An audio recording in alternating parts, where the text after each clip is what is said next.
Какво трябва да направите, за да активирате режим отопление?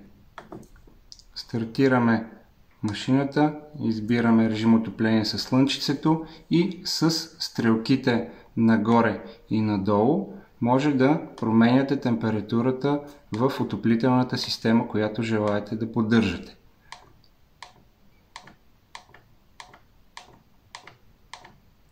Нагласяме на желаната температура. След известно време термопомпата ще почне да произвежда топла вода с температурната настройка, която сте настроили. За да се уверите, че вашата система ще работи коректно, моля погледнете в двете колекторни кутии, които обслужват вентилаторните конвектори, дали двата крана са отворени и подовото отопление, дали двата крана са отворени. Трябва да бъдат отворени крановете и на двете места, ако искате да използвате и конвектори и подово отопление. Може да използвате и само подово отопление или само конвектори по ваша преценка.